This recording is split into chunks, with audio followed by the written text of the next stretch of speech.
Conectados en la diversidad. Programa de RTV.0, en colaboración con UDP, Madrid. Y la Clínica Barañano Baja Visión. Buenas tardes a todos, gracias por acudir a este encuentro. Hoy en nuestro espacio vamos a realizar una mesa de debate y lo vamos a hacer sobre la atención sanitaria que reciben las personas mayores. Y lo vamos a hacer desde las dos partes. En unos minutos vamos a saber qué piensa la parte sanitaria, el sector sanitario y qué piensan los mayores. Pero antes de comenzar, a mí me gustaría agradecer la generosidad que ha tenido la Confederación Española de Organizaciones de Mayores, todos la conocemos como CEOMA, y a su director, que lo tenemos aquí presente, a José Luis Fernández Santillana. Luego le escucharán, pero está aquí sentadito muy callado, muy buenas. Muchísimas gracias por habernos cedido la sede aquí en la calle Fernando el Católico en Madrid. Por cierto, yo echando un vistazo a la web de CEOMA y estoy no sé si dirigirme a José Luis directamente, es que todavía estoy asimilando una de las noticias que he leído. Dice así: los 57, los 70 y los 78 son edades críticas para el envejecimiento cerebral. Y digo yo, ¿y cuántos tengo yo? 57. Así que espero llegar al final del programa. Bueno, el programa, que es lo de 57 me ha llegado. El programa, que no lo he dicho, nosotros somos RTV.0 en colaboración con UDP Madrid y realizamos mensualmente Conectados en la Diversidad. Y yo creo que vamos ya al tema que nos ha convocado hoy a todos. Los mayores piensan que la atención sanitaria recibida a veces es buena. Se lucha por construir una relación de confianza en la que el médico controle todas las decisiones. Priman la calidad frente a la cantidad de vida y dan importancia al bienestar y a la seguridad. La mayoría de las personas mayores expresa el deseo de ser cuidado y de morir en casa. Pero cuando enferman de gravedad, yo creo que esto nos pasa a muchos, quieren ser trasladados al hospital. Por dar algún dato, en enero de 2024 había en España alrededor de 9 millones de personas mayores de 64 años. Andalucía y Cataluña, las dos comunidades autónomas con más número de personas en esta franja de edad. Es verdad que los hospitales proporcionan amplios recursos y conocimientos que permiten al personal sanitario especializado en geriatría y en otras especialidades a diagnosticar rápidamente y a tratar una amplia gama de enfermedades y así proceder a los cuidados que puedan precisar las personas mayores. Pero no obstante, el hospital puede ser también un lugar que provoque un poco de miedo, ¿no? Y provoque confusión. Por eso hemos reunido a representantes de asociaciones de mayores, a profesionales sanitarios especialistas en geriatría, que están en el día a día atendiendo en hospitales, porque ellos son médicos geriatras, son personal de enfermería y bueno, nos falta una especialidad porque no queríamos pasar por alto ninguna, y hemos invitado también a un óptico optometrista para que nos cuente los problemas con los que se encuentran concretamente las personas con discapacidad auditiva, discapacidad visual a la hora de ser atendidos en un hospital, ¿no? Un tema de comunicación. Con nosotros, Eduardo Seiller, que lo tengo aquí muy serio. Él es enfermero ya jubilado, muy activo, presidente emérito y vocal de la Junta Directiva de la Asociación Madrileña de Enfermería Gerontológica. También es miembro de la Comisión de Salud y Atención Sociosanitaria de CEOMA. Eso entre otros cargos y funciones que ostenta, porque la verdad que el currículum profesional de Eduardo es enorme. Eduardo Seiller va a llevar esta primera parte del programa y nos va a ir presentando a los invitados que han tenido la amabilidad de asistir a esta mesa de debate. Primero, saludarte. Hola, buenas tardes. Muchas gracias. Y segundo, a mí me gustaría saber, desde tu experiencia como mayor, además que últimamente, en estos últimos años, has sido atendido en urgencias, en planta, en consultas, has pasado por todas las partes de hospitales. ¿Qué piensas tú de todo esto que estamos contando, concretamente desde tu experiencia? Bueno, yo empezando, efectivamente, he pasado por Este último año he pasado por el hospital, no solamente en la parte de urgencias, en la parte de consultas, y tengo diferentes experiencias. Tengo desde el buen trato hasta el maltrato, ¿vale? Pero muchas veces no sabes si eso va también porque eres mayor o porque lo hacen con todos los pacientes. Pero yo he vivido momentos que además luego en un momento dado he comentado y he explicado a la gente para que no se intentara volver a hacer, ¿vale? Y bueno, pero el trato que se hace en los hospitales, por lo menos mi experiencia, no voy a hablar como yo personal, como profesional sanitario, ¿no? Pues la verdad es que está muy bien, ¿vale? Está muy bien. Lo que pasa que tenemos momentos, yo ya no tengo, tienen momentos de mucha saturación porque yo también pienso que falta mucho personal, tanto, sobre todo en la sanidad pública, por lo menos en todas las comunidades, pero la que yo conozco más o más tengo constancia es de la sanidad pública en donde estamos ahora, en la Comunidad de Madrid, pero a mí me consta todas las comunidades autónomas, Cataluña, País Vasco, Galicia, todas. Entonces, bueno, ¿cuál es el problema? Pues tendremos que ir viéndolo. Pero vamos, mi experiencia es buena más que mala, pero mala tampoco para sacarlo de quicio. Bueno, has traído una serie de invitados para que nos vayan hablando. ¿Nos los has presentado tú? Muy bien. Bueno, en primer lugar, bueno, pues agradecer, aunque yo formo parte de la comisión, agradecer a José Luis y a la Confederación Española de Organizaciones de Mayores que nos hayan cedido la sede hoy para realizar esta mesa de debate, que además ya la tuvimos en el mes de septiembre, en un taller que hubo para para profesionales de enfermería, de geriátrica, que lo hicimos en el Hospital Infanta Sofía y que tuvo una muy buena opinión en las encuestas. Cuando pasamos las encuestas, pues la verdad es que gustó. Aparte que, bueno, también nos hicimos nosotros bastante, no sé, creo que fue una intervención muy buena, ¿vale? Y bueno, y queremos continuar conociendo las opiniones de los mayores y de los profesionales para ver si se puede mejorar o qué debemos implementar en la atención que se presta a las personas mayores. Nos acompañan por parte de las personas mayores María José Marco Fernández, que es la presidenta de la Unión Democrática de Pensionistas, UDP, de Madrid. Está José Luis Fernández Santillana, que es el presidente de CDEOMA, la Confederación Española de Organizaciones de Mayores. También nos acompaña Bernabé Martínez Sánchez, que está en representación de las personas mayores con discapacidad, porque él además tiene una discapacidad visual y un poquito nos puede explicar. Él ha participado activamente en la identificación de las necesidades e intereses para el colectivo de personas ciegas y deficientes visuales, así que ahora le toca hablar de la parte sanitaria, representando en este momento a ese colectivo. También quiero disculpar, iba a venir el presidente de la plataforma Lázaro González, de la plataforma de la PMB. Mayores pensionistas, disculpad, pero por cuestiones que tiene ahora personales, pues no ha podido asistir. Por la parte sanitaria está el doctor Armando Pardo Gómez, que es médico geriatra en el Hospital Universitario de Majadahonda de la Consejería de Sanidad de la Comunidad de Madrid y miembro de la Sociedad Madrileña de Geriatría y Gerontología. Cristina Fernández Guardia, que es enfermera especialista en geriatría. Ella está en el Hospital Universitario del Tajo, en Aranjuez, por parte de la Consejería también de Sanidad de la Comunidad de Madrid. Actualmente, además, es la secretaria tesorera de la Asociación Madrileña de Enfermería Gerontológica, AMEG. Y también nos acompaña Miguel, Miguel te tengo en otro lado. Miguel Guzmán, que es optometrista y es el gerente y director de Óptica Barañano, que bueno, pues también es un tema muy importante, el tema de las personas que tienen problemas, como ha dicho Natalia, de audición o de visión, cuando llegan a una consulta o llegan a un hospital, pues lo pasan muy mal, O por lo menos ha sido, voy a decir, la visión que yo he tenido, porque yo sí he visto, por muchas cosas que, bueno, pues ya sacaremos.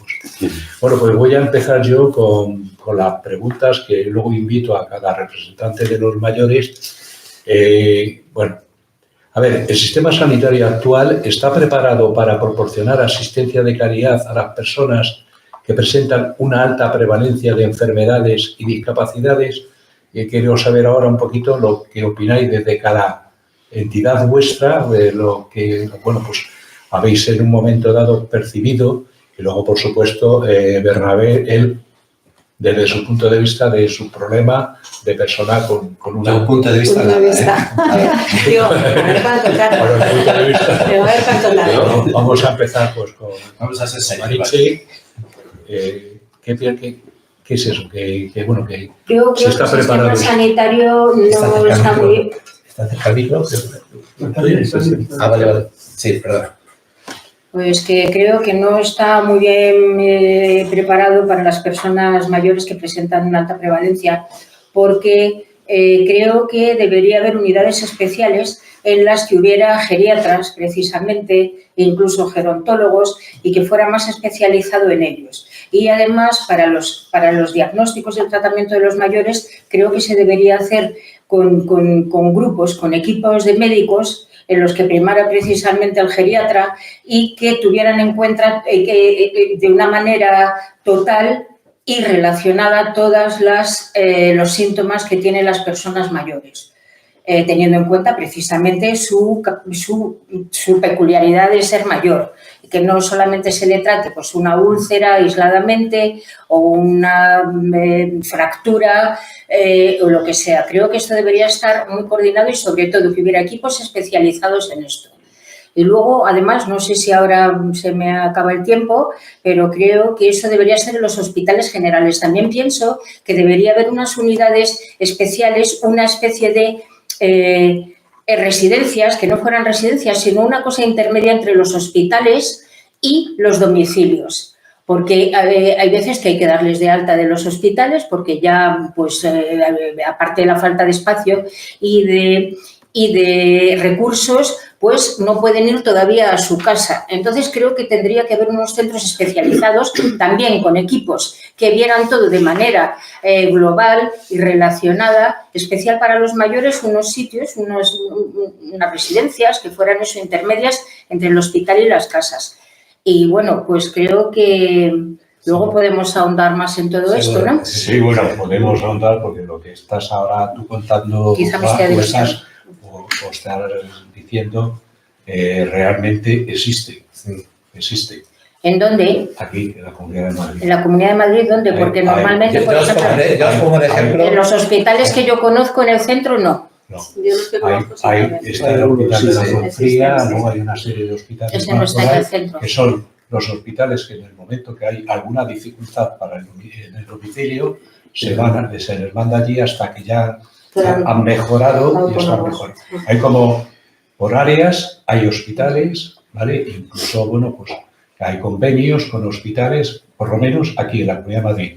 En otras comunidades no hay. No hay, pero aquí sí. Yo no los conozco, yo vivo en el centro y no los conozco. Estoy rodeada de hospitales, el Hospital de la Princesa, el Gregorio Marañón. El Marañón tenía una zona en concreto para gente mayor. En todos estos, no. Y zonas y luego localidades. Para el hospital tienen otros hospitales que son los que... Está un poco más arriba, vamos. Los trabajadores sociales son, creo, los que lo suelen llevar. Y el clínico también. Pues será que no conozco ningún caso al que le hayan derivado ahí, ni que le hayan tratado así. Yo he visto personas mayores muriéndose de asco en las habitaciones. Pero bueno, si está y existe, me alegro mucho de haberme equivocado. No sé si se puede mejorar. En relación a lo de... Pero además es que no hace falta solo un área, hace falta los equipos. Me parece fundamental, y que yo sepa, porque he oído a geriatras quejarse de esto, no hay equipos especializados, incluyendo geriatras, en esas unidades que decís o en los hospitales. Bueno, si me equivoco ya os digo que me alegro. Me alegro mucho de estar equivocado. No sé si me tocaría... A ver, puede ser, como digo yo siempre, la falta de muchas veces de ciertas informaciones o conocimientos, ¿vale? Pero bueno, Sí. eso ya. Vamos a seguir. José Luis. Bueno, nada, digo, encantado de estar aquí, de que estéis aquí en nuestra casa y fenomenal, me parece que todo, y cuando queráis lo repetimos, o sea, que vaya por delante. Pues lo que acabas de decir. El compromiso. Bien, pero vamos, Muy con bien. cierta moderación, ya se entiende. No, pero bueno, lo que quiero decir es que yo creo que el sistema sanitario funciona para las cosas puntuales. Es decir, si de repente aparece la enfermedad o aparece la situación, vas y la atiendes. El tema es cuando eso se repite, por tanto hay una prevalencia, y yo creo que lo que no está preparado, lo que había que transformar el sistema sanitario para atender ese tipo de situaciones que cada vez se van a dar más, que cada vez somos más gente mayor y por tanto más gente que va a entrar en ese tipo de situaciones. Hombre, habitualmente no pasa, digo que hay gente, pero al que le pasa, quiere decir que el que entra en ese tipo de dinámicas y por tanto sí que es necesario algún tipo de tratamiento o una preparación de los centros sanitarios para atender este tipo de situaciones, bien en el propio hospital o bien en temas anexos. Nosotros también hemos comentado alguna vez, parecido a lo que estabas planteando, es, oiga, ¿por qué no los centros de día convertirlos en centros de semana? No, me explico, quiero decir. Sí. Que, oiga, tener una parte de ese centro donde en un momento determinado una persona que no puede estar en casa, pero se le da la alta hospitalaria, pueda estar ahí durante una semana, 10 días, hasta que acabe de recuperarse, sin necesidad de estar apoyándose o tener que estar utilizando una cama en un hospital público que a veces es más necesitado y ahí puede estar perfectamente atendida. Pero eso implica transformar el sistema y eso implica también poner gente especializada en los centros de día. Es decir, que, o sea, aquí el problema de fondo es que no somos conscientes de que la gente mayor va a necesitar unos cuidados especiales por el hecho de ser mayor. Que pues, serán distintos según vaya pasando el tiempo. Pero, o sea, como nadie cuestiona, yo pongo el mismo ejemplo siempre, nadie cuestiona que haya pediatras. Y los pediatras llegan hasta los 14, no sé cuántos años llegan ahora, o 12, etcétera. Y cada vez hay menos niños. Digo, que no tengo ningún problema, con que, digo, que nadie diga que estamos diciendo que no haya pediatras. No, que los haya. Y ojalá tuviésemos que poner más porque hubiese más niños. Que no vendría mal. Pero bueno, pero no se da esa misma proporción con un número de personas importantes que es la gente mayor. Somos más mayores que adolescentes o que bebés ahora mismo.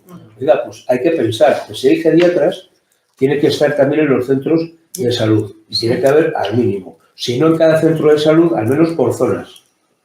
Y luego que haya una interconexión, si es de zona, pues que haya una interconexión con ese pediatra de zona, con ese geriatra de zona, ¿no? Porque al final los jóvenes y los mayores nos vamos juntando. Me parece que esto sería una cosa básica, que es transformar de alguna manera la realidad del sistema pensando en que cada vez va a haber que atender más a gente mayor y con alguna atención de cosas de cronicidad, de situaciones que se van a repetir, que a lo mejor no son de extrema gravedad, porque si es de extrema gravedad se resuelve el tema. Si tienes que ir al quirófano, pasas y te arreglas, ¿no? Ahora, después de salir del quirófano, ¿qué?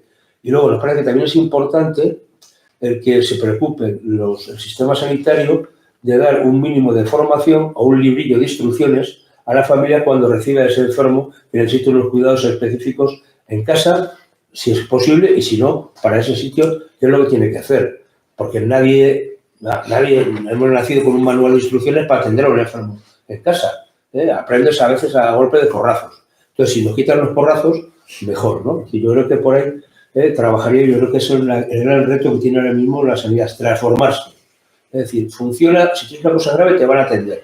O sea, eso no hay problema. El tema es, si no es muy grave, pero se repite muchas veces. ¿Y qué hacemos con esa persona, no? No quiero contaros el caso de un familiar mío, así que, de verdad, 9 meses, todavía no está diagnosticada. Y no digo por lo que está pasando. Pues no desde el punto de vista solo de la salud, sino cómo afecta esto también a esta cuestión de la salud mental cuando pasas tiempo y tiempo dentro del sistema sanitario y no sabes cómo vas a salir o si vas a salir. Digo, y la gente, la atención médica exquisita, o sea, ninguna queja de ningún profesional. Pero es el sistema a veces, ¿no? Que da para lo que da. Pues hombre, a ver, yo pienso que efectivamente falta personal y en otra cuestión falta información en general.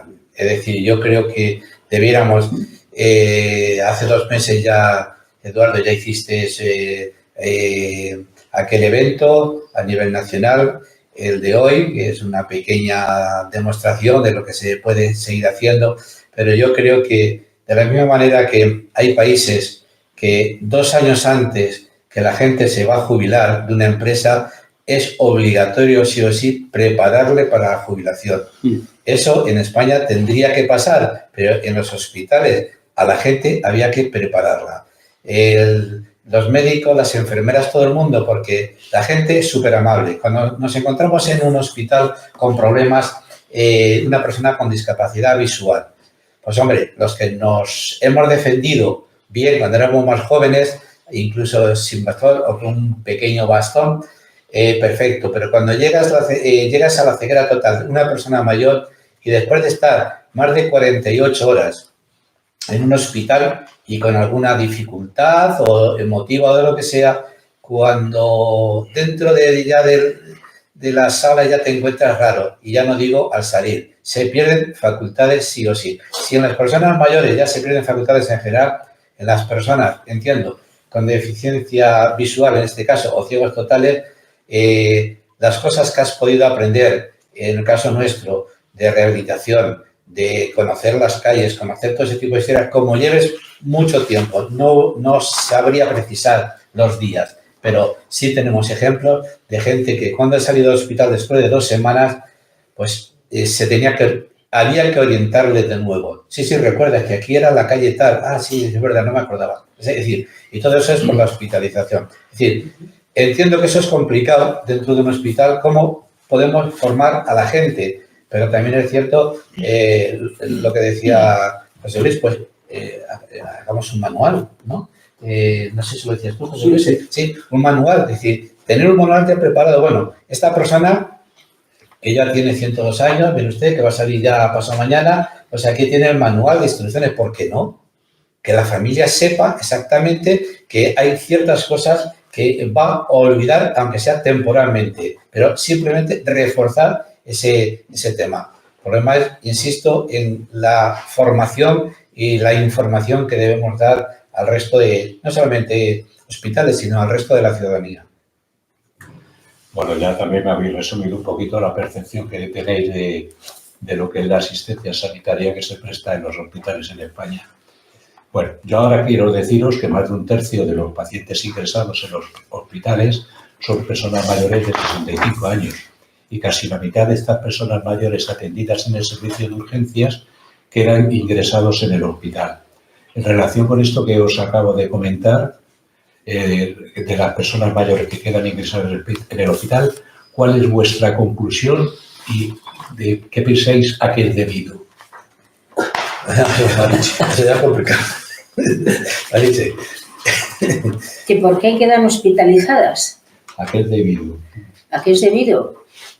Pues, no lo sé, la verdad, no lo sé. Creo que eso lo podrían decir más los médicos que tenemos aquí presentes. Supongo que a partir de cierta edad las cosas se complican, que no es lo mismo llegar con una neumonía cuando tienes 23 años o 40 que cuando tienes 60 y tantos. Entonces, pues existen más riesgos y entonces a lo mejor en casos en los que un joven podría irse a su casa con una medicación, siendo mayor, pues quedan hospitalizados. Supongo, no encuentro otra razón.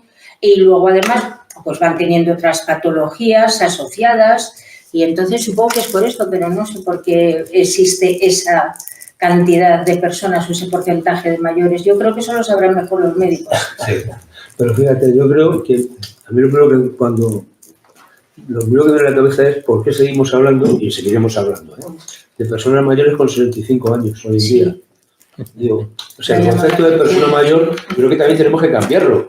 O sea, a la medida que la población se ha desplazado cada vez hacia edades mayores, es decir, somos más longevos, hombre, pues todo eso habría que delimitarlo. Una persona de 65 ahora, de 65 años ahora, no es como los 65 que tuvo mi padre, o sea, no tiene nada que ver, ¿eh? Hablan de los de 65 con los de 90. No tiene nada que ver, o sea, que me parece que eso habría que también empezar a decir, bueno, no sé en qué momento habrá que plantearse o redefinir qué es el concepto de persona mayor. Pero vamos, tampoco vamos ahora a arreglar al gobierno esa papeleta, ¿no? Pero a mí me parece que hay dos cosas que yo creo que pueden incidir en que se queden hospitalizados. Uno, habría que ver si esa persona está acompañada o no, si tiene familia o vive solo. Entonces, los médicos suelen ser amarrones, me parece muy bien que lo sean. Y, por tanto, si no hay garantías de que pueda estar bien atendido en casa, mejor que se quede aquí. Y si luego, si no está claro qué es lo que tiene, mejor que se quede unos días, y nosotros le arreglamos y lo colocamos. Y me parece que es, por muchos casos, por pura prudencia. Yo creo que ningún médico, lo digo por las experiencias que he vivido muy recientes, ¿no? Es decir, lo decía antes con mi hermana, ¿no? Una parte del equipo de médicos querían darle el alta sí o sí, porque decían, bueno, es que desde nuestro punto de vista estás para irte a casa, pero llegaban otros, digo, porque esto es un equipo multidisciplinar, lo que le estaban, decían, no, porque tenemos que ponerte una medicación que solo podemos ponértela en vena y por tanto no te puedes ir a tu casa. Entonces, lo único que les pediría yo a los médicos es, oiga, pónganse de acuerdo, porque lo que no puede ser es que llegues de la mañana a las 10 y le digas, vamos a preparar los papeles para que te vayas a casa y llegues de las 12 y digas, te quedas. Porque eso es un palo. Sí. Por mucho, digo, aunque sea justificado el que se quede, no cuestiono el tema, pero lo que sí tiene que hacer es coordinarse el mensaje, ¿eh? Porque me parece que si no, al final, al paciente le volvemos, decía, se descoloca, ¿eh? Y en este tipo de situaciones me voy a ir, no me voy a ir, y sobre todo la situación de la familia, que está esperando recibirlo, no está esperando recibirlo, y este tipo de situaciones. Yo creo que la gente se queda porque los médicos son amarrones y quieren que no le pase nada. O sea, si tal como está el mundo ahora, si a una persona le dan el alta, lo mandan para casa y le pasa algo en casa, pues ya tenemos un lío, ¿no? Y entonces se dice, bueno, ante la duda, que se queda aquí un par de días, que no pasa nada y ya está, ¿no? Y están bien atendidos. Y muchas familias prefieren eso, ¿eh? Pero yo lo he visto en mi caso, decir, oye, si tú no puedes estar atendida en casa, pues quédate aquí unos días y cuando estés bien ya te llevamos a casa, ¿eh? No es que no queramos estar con ella. Es que a veces no podemos atenderla como debería estar atendida, ¿no? Curas, tal. Entonces, me parece que estas cosas hay que ponerlas encima de la mesa con un poquito más de detalle, ¿no? Pero bueno, yo me fío mucho de los médicos. ¿Qué queréis que diga? ¿Otra vez? Sí. Hombre, ahí hay mucho tema que cortar, efectivamente. Yo creo que también habría que diferenciar aquí entre la sanidad pública y la privada, ¿no? En la privada está claro que te tienen que largar cuanto antes, esa cama cuesta X dinero al día y entonces quizá lo de menos, y ya ahí no entra el médico, entra lo que es la gestión, la economía pura y dura, y lo que este hombre está, tenemos un caso muy reciente de un compañero nuestro en un hospital, se le opera de próstata. Sale bien de la próstata, pero llega a su casa, se cae, no se tiene de pie, ingresa y le operan de la columna vertebral. ¿Qué tiene que ver? Nada. La epidural le había trastornado totalmente. Le dejó inmovilizado brazos y piernas. Se está recuperando poco a poco, pero afortunadamente. ¿Qué sucede? ¿Dónde está la responsabilidad? Evidentemente en la clínica, ¿no? Donde fue intervenido. Ahora ya que sean los médicos, los anestesistas o quien sea, que se arregle. Esta persona la querían largar antes de tiempo. Vive sola, estaba solo en la habitación. Decía, no, ya te tienes que ir porque nosotros ya no podemos hacer nada. Claro que puede hacer. Una persona que entra andando y sale en silla de ruedas, evidentemente hay una responsabilidad, ¿no? Y a pesar de que se firma todo lo firmable antes de una intervención, está claro que hay una responsabilidad que yo creo que sí que tienen que responder a ella. Referente a eso, las personas que viven solas, los médicos en general, los hospitales en general, sí que tienen mucha más consideración. Es decir, que esta persona, si la mandamos a casa, lo que le hemos mandado, ¿lo va a hacer? Seguramente no. Entonces, intentan que se quede. Digo, por la experiencia que tenemos de otros casos, intentan que se quede unos días más. Eso es cierto.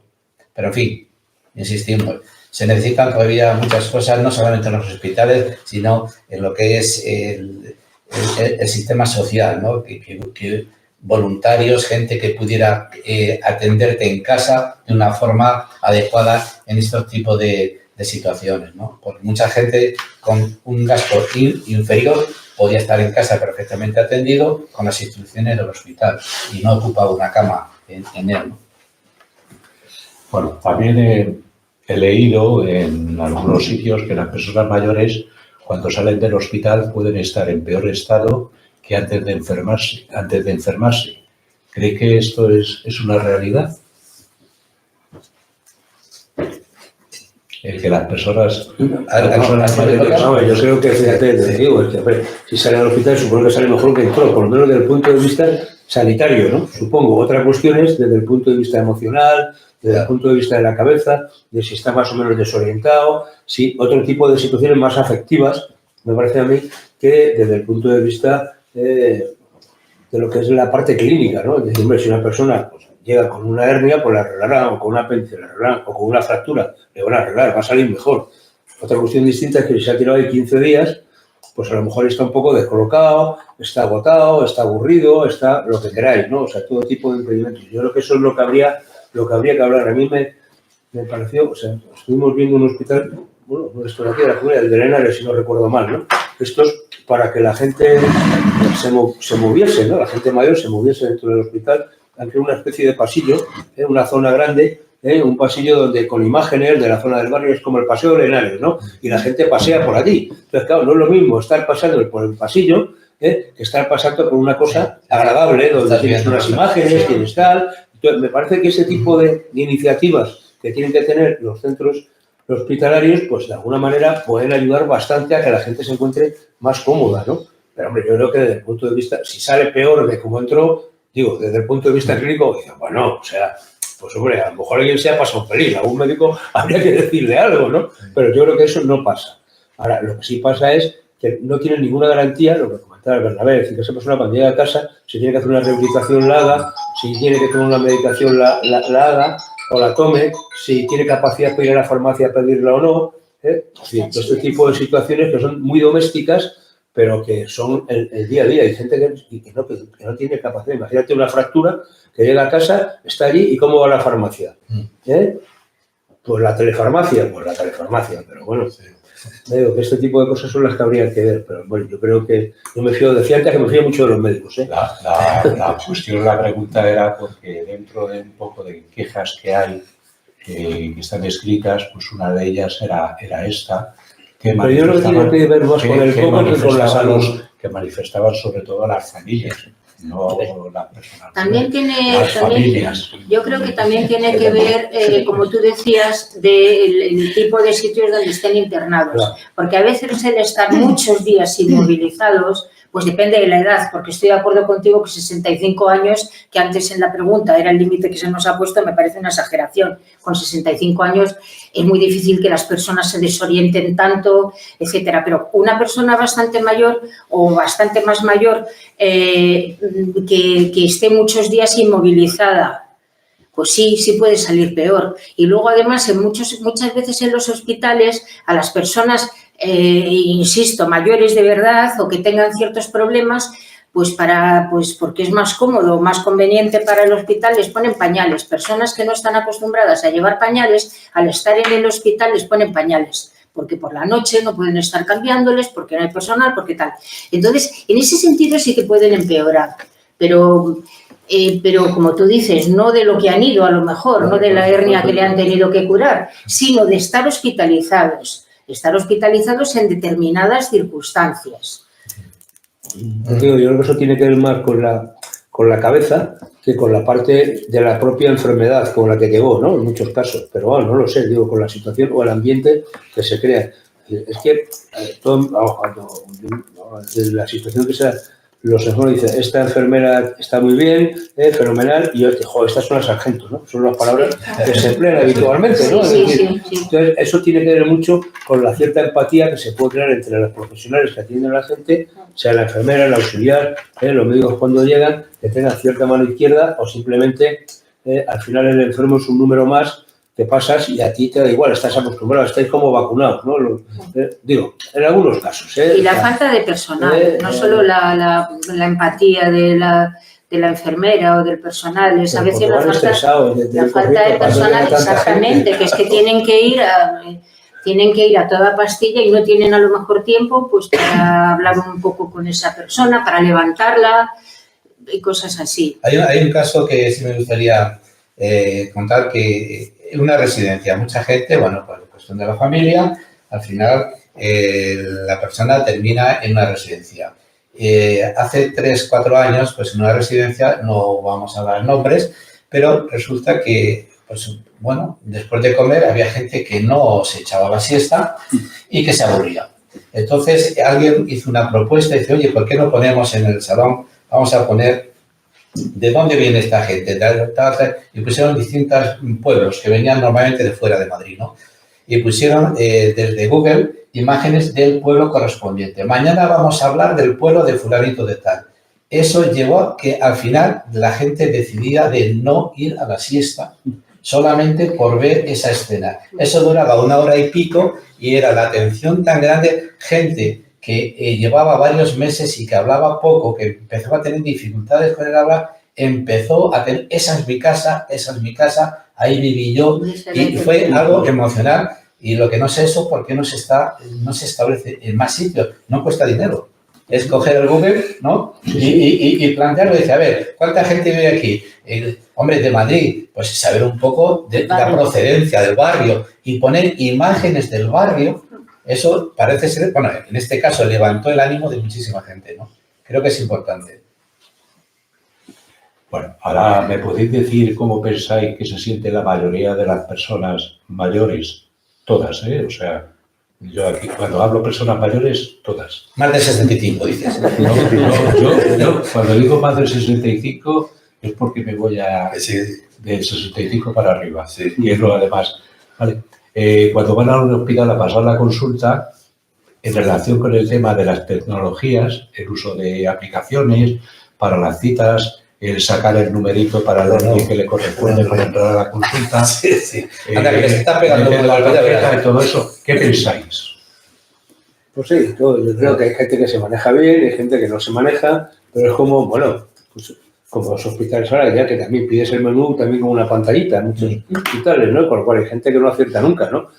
Lo que le toca, es decir, que hay gente que no le pasa nada y hay gente, entonces yo creo que hay que ser un poco atentos y facilitarle las cosas, ¿no? Entonces te encuentras como todo, con gente que te facilita y gente que dice, mira, yo recuerdo una vez en el hospital, la señora preguntaba, ¿por dónde se va a tal sitio? Y le dijeron, mira, si usted en línea roja. Seguramente es lo más recto, pero hombre, dicho así, quedaba un poco duro, ¿no? La sensación, ¿sabes? Yo creo que eso tiene que ver mucho con este tipo de cosas. Lo que está claro es que yo me he fijado en varios hospitales donde salen las pantallas avisando de los numeritos y no hay ruido. Quiere decir, no se cantan los números. Lo digo por la gente con discapacidad visual. Es decir, el que tiene un problema auditivo lo ve, pero el que no ve, lo que oye es y tienes que salir de toca, o tienes un colega al lado que te dice, te ha tocado, o no te enteras, ¿no? Yo creo que son cosas también que, teóricamente, estas aplicaciones móviles o este tipo de situaciones podrían facilitarse, por ejemplo, a la gente con discapacidad, tenerlo en el móvil, que ese tema le llegase. Le llegase un aviso que es facilísimo. Es facilísimo, ¿verdad? Entonces, me parece que hay cosas que se podrían hacer tranquilamente para mejorar la atención. Esto de las citas y todo eso es un poco como los bancos. En UDP hicimos una campaña para... territorio hostil, los bancos digo que son territorios hostiles. Claro. Pues en los hospitales creo que tendrían menos problemas para hacer ese tipo de cosas, para hacer adaptaciones o al móvil o otro tipo de cosas. Pero en cuanto a que todo el mundo tiene que ser igual, y entonces, pues no, todo el mundo no tiene que ser igual y adaptarse a la vez, ¿no? Entonces, los mayores que han tenido tantísimos problemas con los bancos, bueno, que eso es famoso, lo mal que lo pasan para ir a sacar su dinero, su pensión, pues yo creo que es un poco igual, ¿no? La misma discriminación y el mismo maltrato. Yo creo que eso tendría fácil arreglo y se trataría de que haya personas que ayuden y luego, pues, inventar sistemas como el que acabas tú de sugerir, de que lo tengan en el móvil o algo así. Eso es un tema que ya está solicitado hace tiempo. Claro. Otra cuestión es la voluntad, ¿no? Es decir, creo recordar que en junio se termina el plazo que Europa ha dado a España, después de una prórroga de 2 años, creo, para que se pongan al día. Eso es un tema de accesibilidad y a partir de junio es totalmente obligatorio. Quiere decirse que el hospital, el centro que no cumpla los requisitos exigidos, pues hombre, ya han sufrido una demora, pero ahora yo creo que ya será multa, porque es que son cosas tan sencillas de hacer. Que ¿qué sucede? Que lo que decíamos es el numerito, plom. Claro, ¿qué pasa? Que nos explicaron en un sitio que, claro, molestaba a los trabajadores. Lo entiendo, porque cada 2 por 3, bueno, y más cuando dice fulano, o sea, el médico, doctor, no sé cuántos, no. Vamos a ver, es que hoy en día es difícil. Hay gente que no ve nada, como en mi caso. Hay gente que ve poco y hay gente pues que viene de un sitio que con dificultades visuales y no llega a ver la pantalla. Pero no creo que haya hoy en día nadie que no tenga un teléfono móvil. Por lo cual, ese mismo sistema y además automáticamente en un radio de 20 metros, cuando te metes, automáticamente se conecta. Y si tú has puesto una aplicación que vas a entrar a la consulta de tal, automáticamente te va a aparecer en tu pantalla el tema. Yo creo que es un tema de voluntad más que nada. Se evitaría, primero, la molestia que tiene el resto, bueno, o que aparezca para las personas que quieran contemplar la pantalla, pero a lo mejor evitar el pitido, pero que todo el mundo le suene. A la persona sordociega, que puede ir perfectamente, que a veces tampoco nos olvidamos un poco de ellos, le vibra. Pues ya está, sabe que le vibra y puede, si tiene línea, puede ver, puede tocar. Pero el resto de la gente perfectamente lo podemos hacer. Yo creo que es un tema que, lo que decíamos, a veces también falta de información, porque a veces hemos ido a hospitales, pues tienes razón. Y es verdad que nos falta esa capacidad quizá de comunicación al resto de la gente. Y yo creo que ahí estamos, y ahí está también nuestra revista semanal para influir en todo este tipo de cuestiones. Bueno, está con nosotros Julián, que es el que está llevando toda la parte técnica. El que nos aguanta a todos, sí. El que nos está aguantando a todos, que me ha pedido, además él entiende mucho de accesibilidad y de todo esto de las tecnologías, y bueno, pues me ha pedido la palabra. Es muy cortito, vamos a ver. Está hablando de falta de información, de falta de no sé qué, falta de concienciación, falta de que la gente sepa que el que está al lado no es igual que él y que puede tener un problema. La gente le da lo mismo porque no se les pone. Aparte de incumplimiento de legislación. O sea, hay una legislación que dice que no se puede poner ningún artefacto en un sitio público que no sea accesible. Y en todos los hospitales y en los centros de salud han puesto la maquinita para sacar el tic. Sí. Sacar el tic ahí a una persona normal, sin mucho problema, le cuesta. Sí. Aparte de que una vez que te has metido y logras poner la tarjeta o meter la tarjeta o ponerla para que te la lea, luego tienes que manejar una pantalla. Sí. Pantalla que no cumple la normativa de accesibilidad, porque los contrastes que tiene no son válidos. O sea, que incumple toda la legislación habida en este mismo país, donde se pone. ¿Cómo se soluciona? Poniendo allí a un señor o una señora que te explica. No, póngalo usted aquí. No, yo se lo hago, tal, no sé qué. Cuando ese señor lleva 2 horas y le han llegado 3 abuelos y 3 abuelas con la tarjeta, ¿entiendes? Ahora el señor se da la vuelta y se va. Pues esto lo he visto yo. O sea, yo estuve el otro día en La Princesa sentado más de 1 hora viendo el espectáculo. Voy a ver qué pasa. ¿Entiendes? Pues resulta que, claro, y esa es la realidad que tenemos. Sí. Un incumplimiento tremendo. Aparte de una falta de concienciación del personal. O sea, en propio eso. O sea, esto es una historia de la accesibilidad que todo el mundo se piensa que es muy bonito. Oye, si la accesibilidad la tenemos todos. Ahora mismo podemos estar reunidos porque tenemos una silla para sentarnos. Porque si no, tendríamos que estar de pie o en el suelo muy incómodos. Y yo uno que dijo, no, vamos a ponerlo y además cómodo. Eso es accesibilidad. Las gafas, es accesibilidad. Pero no somos conscientes de la problemática. Entonces, claro, cuando que te monta un hospital o un centro de salud y allí, vamos, en el hospital La Princesa, porque hay 3 voluntarios por allí y cuando ven a uno que mira 3 veces para arriba, le agarran y le dicen, ¿dónde va usted? ¿Entiendes? Bueno, el ticket ese que te sale y dice, sala A3, planta 4. Y muy bien. Y yo estoy en el hall. Hundido. Y dice, pues, estoy muy bien. Ahora ya ¿qué hago? Ya planta 3.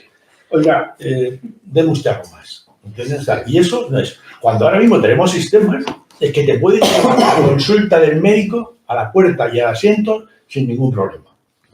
Con un móvil te va dirigiendo, pero tienes que ir por el pasillo, giro usted a la derecha. O sea, que es que hay métodos, hay tecnología suficiente, ¿no? Y no es nada más que eso. Y lo que decíamos de concienciación, a nivel de mayores, una de las cosas que habéis dicho, hay una cosa que es muy graciosa, ¿no? Yo llego al médico y me dice, buenos días, hombre, ¿qué tal está el tal? ¿Cuántos años tiene? Oye, vamos a ver, ¿cuántos años tengo? Si yo no vengo por problemas de edad, yo vengo por problemas de riñón. Pero y además de eso es que lo que no está ahí puesto. Si es que si usted mira la ficha, pone nacido en el 50 y al lado pone 75 años. Bueno, el otro día felicité a un médico porque no me preguntó la edad. Cuando fui a la consulta me dijo, hola Julián, ¿qué tal? No sé, me lleva un rato y digo, oye, qué felicidades. te agradezco mucho. Y se quedó el pobre hombre diciendo, y este, no me preguntó la edad. Sería geriatra. Puede que fuera geriatra. No, era de cabecera. Era cardiólogo, era para lo de corazón y tal. Bueno, no me preguntó la edad, dijo que así lo dice, oye, te lo agradezco.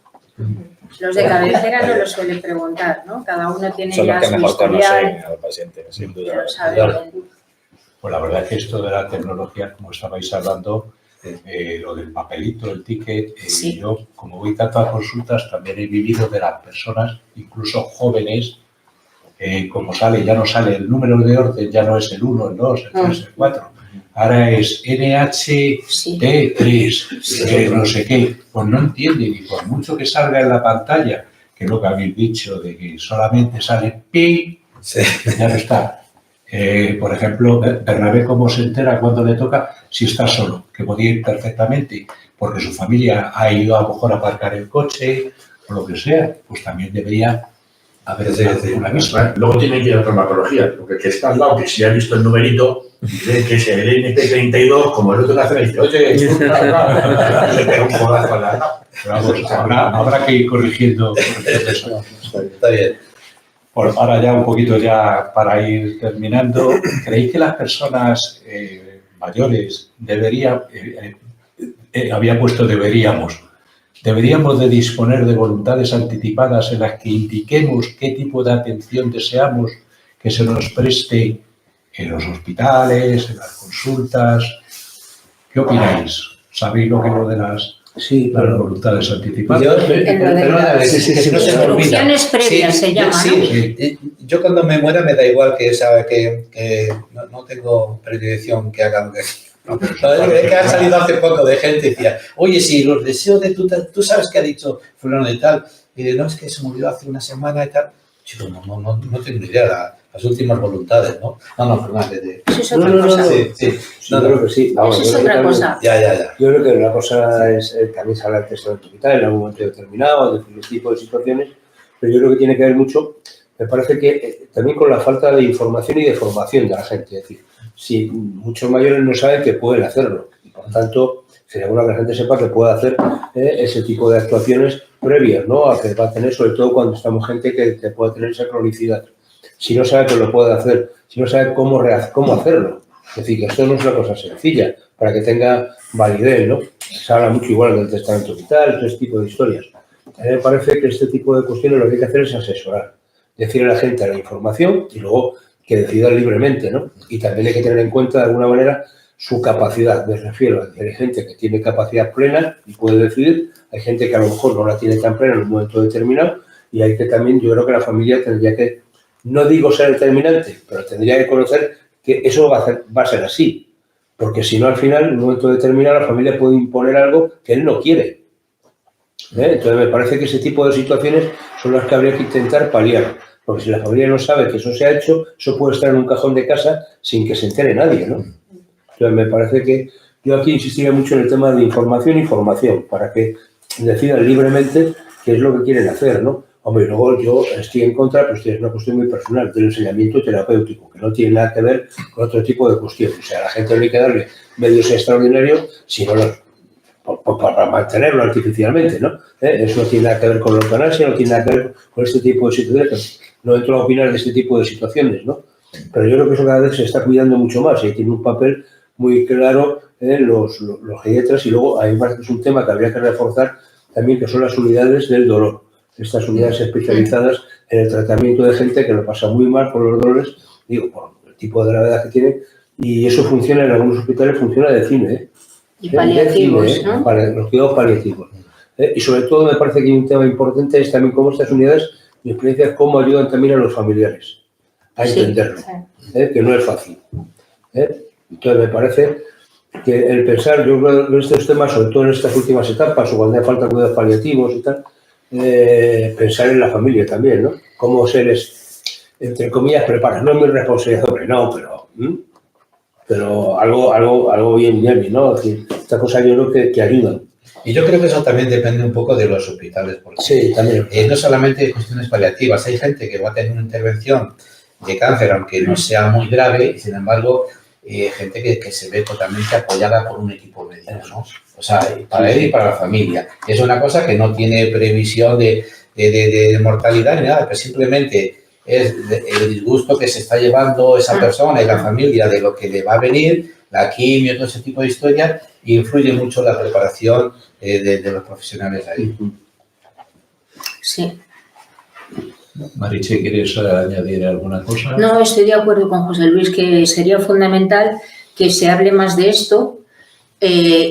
Por ejemplo, si tuvieran tiempo los médicos de familia, pues que lo vayan diciendo, que se hable de ello, que se diga, pues aquí en este centro se hace o en el centro de salud de al lado y consiste en esto. ¿Tú te has pensado alguna vez en hacer esto? Pues mira, se hace y es muy fácil. Y luego, además, después de firmarlo, hay unas entrevistas con un médico que ahí te lo explica, pero hay que llegar, hay que saber que existe esa posibilidad, que está muy bien, que cada uno lo puede hacer y decidirse a hacerlo, pues es un poco información, como decía José Luis, y que se explique esa posibilidad, que se les ofrezca a los pacientes, igual que se les ofrecen las vacunas, ¿no? Que se hable de ello y así como una cosa muy normal. Pues existe esto y tú has pensado alguna vez en hacerlo, tal, bueno, pues cuando te lo pienses aquí te podemos ayudar. Cosas así, muy fáciles, vamos. Pero con 10 minutos que tienen de consulta no le da tiempo. Oh, 10. Uy, eso será en algún momento. De todas formas, como ya ha dicho José Luis y ahora Mariche, sigue siendo un problema de información. Nos sigue faltando mucha información de muchas cosas, ¿vale?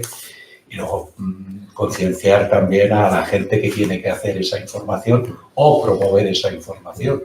Porque hay hospitales que directamente cuando ingresa una persona, al igual, mayor, pues ya se habla con la familia, ¿vale? Pues un poco pues, para tener conciencia de cómo puede evolucionar o no evolucionar, ¿vale? Yo voy a hablar mi experiencia en Extremadura. En Extremadura, mi suegro, pues nos cogieron, bueno, en este caso era mi suegro, nos cogieron pues, para hablarnos de la situación en que estaba mi suegro, ¿vale? Y entonces lo que hicimos fue con el geriatra que le atendía y la familia explicarle a él, ¿vale? Todo, porque no hay que ocultar nada, a él todo y más cuando estaba consciente bien de la cabeza. Que al final, pues se le dijo, bueno, mira, pues vamos a redactar, para que sepa, porque él dijo que a mí si me veis que me pongo muy malo, que me dejéis. Me dejáis tranquilito. Y así lo hicimos, ¿vale? Pero él lo dejó ya escrito.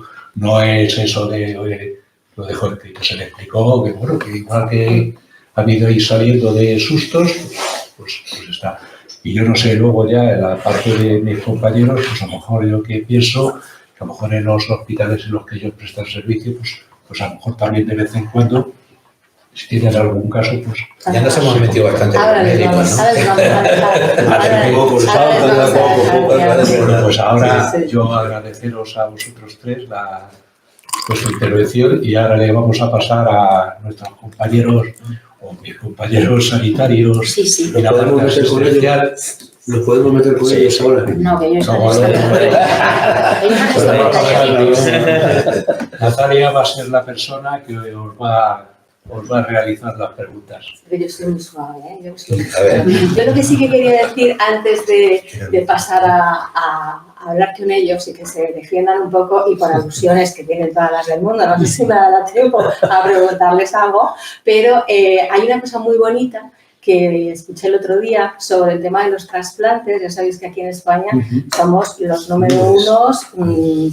Además, yo creo que en el 24 todavía se han superado las expectativas que tenía la Organización Nacional de Trasplantes. Bueno, pues hay un grupo ahora de personas donantes que son aquellas que en el 21 ya sabéis que sale una ley donde se pedía pues poder morir dignamente y bueno, pues esta gente está donando. Entonces esto me parece que no ha llegado tampoco a la gente mayor, ni a la pequeña, ni a la mediana. Entonces también sería una cosa muy bonita que ellos supieran que en el fondo van a servir también para algo al final, ¿no? Y bueno, yo me voy a morir, pero pues, si puedo donar, no sé, un tejido, Un riñón, lo que sea. lo que sea dentro de la enfermedad que padezcan, entonces me pareció muy bonito y yo personalmente no sé, esto se está haciendo desde 2021. Entonces, bueno, yo quería también aportar ese granito. Y ahora vamos con ellos, porque yo les voy a de vez en cuando protestar, no sé si para bien o para mal, pero bueno, vamos a empezar por el doctor, por Armando, y luego le vamos a preguntar realmente qué es la geriatría y qué abarca la geriatría, pero tanto el doctor como la enfermera, tanto Armando como Cristina, me imagino que tienen que decir algo sobre todo lo que habéis comentado y desde su posición, claro. La una como enfermera y el otro como doctor, que bueno, pues lo han vivido con muchos pacientes. Sí. Me imagino que esto que han contado ellos ya lo sabéis porque os lo habrá contado la familia o está escrito con sugerencias o en quejas o no sé. Efectivamente, estábamos respetando el turno de palabras, Sí. pero con muchas ganas de intervenir, lo habíamos comentado. Vamos a intentar ser breves para no repetir lo que ya han dicho, que efectivamente todas las cosas que han expuesto pues son así. Yo creo que el primer gran reto del sistema sanitario es efectivamente reinventar la atención, ¿vale? Los hospitales están ahora mismo diseñados para la atención de la patología aguda y la patología aguda cada vez es menos frecuente y lo que hay son descompensaciones de enfermedades crónicas. Y los hospitales no están diseñados para ello, no están diseñados para la atención de la cronicidad.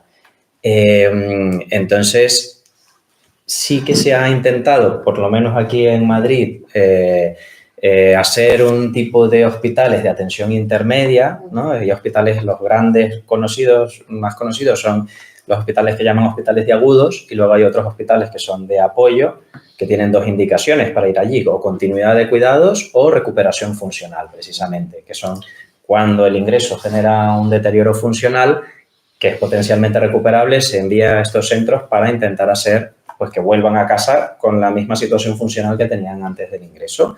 O cuando tienen una patología que necesita unos cuidados continuados, sobre todo cuidados de enfermería, por ejemplo, el cuidado de heridas crónicas, de úlceras, o tratamientos antibióticos prolongados que necesitan estar en el hospital y que se tienen que llevar a cabo pues, en un centro sanitario. Desde luego es insuficiente, o sea, hay que rediseñar el sistema y falta mucho. Los ingresos sí que generan discapacidad en las personas mayores, es una de las características principales y por eso es la importancia también de que ingresen en unidades especializadas, porque la intención de los especialistas en geriatría es precisamente prevenir esa discapacidad que genera el ingreso y está demostrado que cuando ingresan en unidades especializadas tienen menos deterioro funcional que cuando no lo hacen. Luego, hay algunas iniciativas dentro de varios hospitales para mejorar la atención en los pacientes mayores. Por ejemplo, en el Infanta Leonor han ganado ahora también un reconocimiento como hospital amable con las personas mayores porque han diseñado pues eso, una serie de cambios en sus plantas, en el pasillo, en la cartelería, en una serie de cosas que hacen que el hospital sea más amable para las personas mayores que ingresan allí. Nosotros en el Puerta de Hierro pues tenemos una unidad de estimulación funcional que son unas máquinas de gimnasio. Los pacientes ingresados van a hacer ejercicio de fuerza y de resistencia con pesas mientras están ingresados y están con su neumonía levantando pesas y se ve que pues salen pues mucho mejor.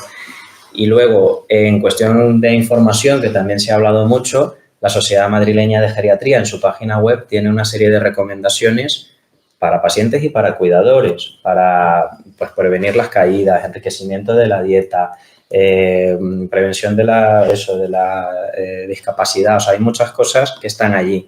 En la página web del Hospital Puerta de Hierro hemos hecho una escuela de cuidadores accesible a todo el mundo que se pueden meter y hay pues, las patologías más comunes o los problemas más comunes que ocurren en las personas mayores o durante el ingreso, pues está explicada por cada uno de los miembros del equipo para intentar eso, que las personas no tienen por qué saber cómo cuidar a un enfermo. Entonces, para intentar enseñar a los cuidadores a cuidar, ¿no? Entonces, bueno, la geriatría, para responder la pregunta, porque me he ido por las ramas y he intentado ser breve porque hay muchas cosas que decir, pero la geriatría es la especialidad médica, es la rama de la medicina que se encarga de la atención a las personas mayores.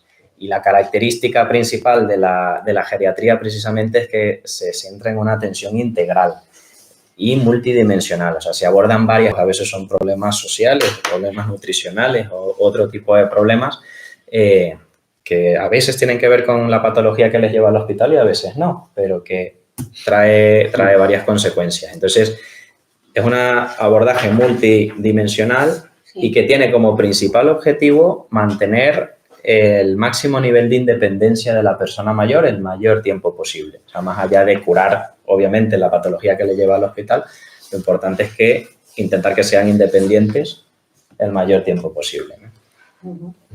Y Cristina, por alusiones a... Sí, como enfermera, que tú sí que estás continuamente con ellos, porque aunque ambos sois...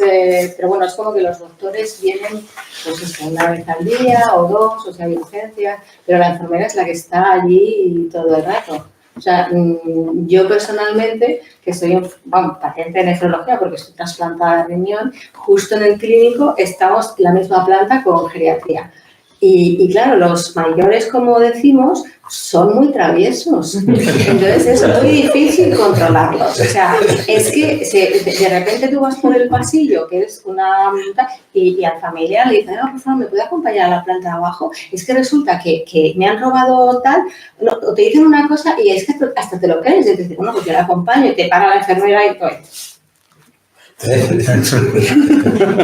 O sea, que ahí viven pacientes que a lo mejor están allí ingresados por una neumonía o por cualquier cosa así que no sea muy, muy grave y entonces le vuelven locas a las enfermeras. Yo las he visto colocar un carro de medicinas delante de la puerta para que no se muevan, porque no tienen personal para sujetarlas. Vamos, sujetarlas, quiero decir, estar con ellas y tal. Yo las he visto por la noche, las enfermeras, poner a alguna...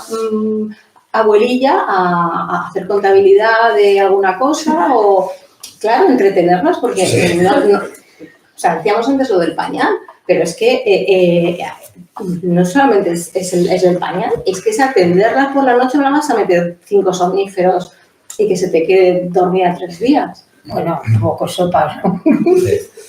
Creía que era yo la que tenía que hablar de ratio enfermera-paciente, médico-paciente, pero ha salido mucho antes, con lo cual agradecida. Sí, luego darle cifras. Un poco por alusión, que también estaba como Armando, pues un poco deseando, pues comunicar ciertas cosas. Es verdad que el sistema sanitario, yo creo que tenemos un gran sistema sanitario público.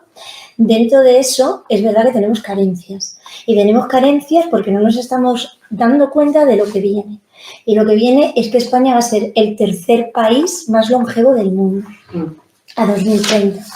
Y si no recuerdo mal, estamos en 2025. Con lo cual, el sistema sanitario tiene muchas cosas, tiene una enfermedad de continuidad asistencial, tiene paliativos, cada vez más geriatría, pero todavía está deficitario, va muy por detrás, está yendo un poco por detrás, ¿vale? Creo que además la atención sanitaria debe primar también la prevención, y en eso es geriatría. Cuando digo geriatría, siempre es geriatra, enfermeras especialistas en geriatría, porque creo que además si hay una especialidad que trabaja en equipo, creo que es la geriatría. Nos faltaría también seguro un fisioterapeuta con nosotros, un terapeuta ocupacional, una trabajadora social, aunque fuera a ratillos, pero eso es el equipo, porque es que además ha salido. Es que las personas y las personas mayores necesitan de una valoración integral. Es decir, no me vale con lo que me pasa en la cadera, en el pulmón. Necesito saber cómo está tu casa. Necesito saber qué cuidados vas a tener cuando te vas a volver a tu casa. Necesito saber cómo estás, si vas a poder prepararte la medicación o si se te va a poder dar la medicación o la preparas tú o no. Y eso es la geriatría. Tanto geriatras como enfermeras. En eso estamos metidos ambas profesiones. En ver esa parte holística de las personas mayores. Y otra cosa importantísima, la heterogeneidad. Ahora ha salido aquí también, 65 años. No, es que tenemos desde los 65 hasta los 100 y pico ingresados. Eso es una heterogeneidad de funcional, cognitiva, social. Claro, hablamos de personas de 100 años que tienen 80 los hijos. Claro, tienen los 70 y muchos los hijos con sus propias patologías. Eso es la geriatría. Y con eso nos tenemos que mover, con esa heterogeneidad. Y que además nosotros no preguntamos la edad porque la edad no nos interesa. Nosotros queremos saber cómo está funcionalmente. ¿Cuál es su reserva? ¿Cuál es su capacidad? Y yo creo que el sistema sanitario tiene que pensarse que lo que necesitamos es mantener el mayor tiempo posible a las personas en sus domicilios, pero con buenos programas de rehabilitación, de prevención de la fragilidad, de mejora de la fragilidad. Y eso pasa por la geriatría. En atención primaria, gracias por nombrarlo antes que nosotros, y fomentando en los hospitales. Hay hospitales, por ejemplo, Cruz Roja, es un sumo en la geriatría, tiene muchas especialidades. Tiene una consulta de solo fragilidad, tiene una consulta solo de incontinencia, tiene una consulta de insuficiencia cardíaca. Y yo creo que viene todo un poco por ahí. Lo que no puede ser es que en los hospitales de Madrid haya todavía algunos que no tengan geriatría. De hecho, yo estoy de especialista en geriatría después de un bagaje de 25 años y 10 como especialista con un papel en mi casa desde hace un año, sin enfermeras. Y hay hospitales sin enfermeras especialistas en geriatría, sin médicos geriatras, cuando estamos hablando de una sociedad envejecida. Entonces, no sé si aquí he resumido un poco también las competencias de la enfermera, por no hacerlo tener esos conocimientos y habilidades que nos competen, que nos hacen ver a la persona mayor en un todo, de una manera integral y en un todo, para poder establecer cuidados y siempre además centrados en la persona. No me vale lo mismo a una neumonía a un señor que la ha tenido con 75 años que a lo mejor con el que se va a casa con oxígeno y demás que tiene 98. Hablábamos antes también, que yo creo que sí que ha salido el tema de saturación a veces de las personas mayores en urgencias o en consultas, y se hablaba también de si los centros de salud más pequeñitos, más de barrio, más caseros, quizá que te conocen de tú a tú porque para eso eres paciente, si hubiera geriatras ahí se solucionaría algún problema, los muchos que hay con los mayores, bueno, los mayores y no mayores, claro. Evitaría, o sea, sería como una especie de barrera, ¿no?, al hospital y... A ver, la atención geriátrica en urgencias es fundamental. Ya también hay muchos hospitales que están tomando la iniciativa de tener unidades específicas de geriatría en sus urgencias o de trabajar en conjunto con el servicio de geriatría, con interconsultas o mano a mano en una unidad conjunta. La ventaja de tener geriatría en la urgencia es que la valoración geriátrica integral detecta problemas que no se detectan de otra forma, ¿no? O sea, la valoración geriátrica es nuestra herramienta de trabajo y es una exploración sistematizada que nos permite detectar problemas, como dije antes, no solamente problemas clínicos, y generar un plan, una solución para cada uno de esos problemas identificados. Eso hace que la atención sea muy personalizada, ¿no?, y muy individualizada para las necesidades de cada paciente. Entonces, pues es una atención más integral. Y sí, por supuesto que yo creo que deberíamos estar también. Es un tema controversial, pero nos vamos a mojar y vamos, ¿no? Yo creo que deberíamos estar sin duda en los centros de salud también, en atención primaria. Yo creo que nos permitiría conocer mejor al paciente, nos permitiría hacer un seguimiento mucho más frecuente que el que nos permite el hospital, porque el hospital no nos permite muchas veces hacer un seguimiento tan seguido como nos gustaría. Y así como has comparado efectivamente que hay pediatras en el centro de salud, yo creo que en el otro extremo de la vida también es necesario que haya el especialista en edad de ese lado. Sí, porque quizás irían menos a los hospitales para resolver las urgencias, aunque efectivamente estén allí estéis allí, ¿no?, los profesionales de geriatría.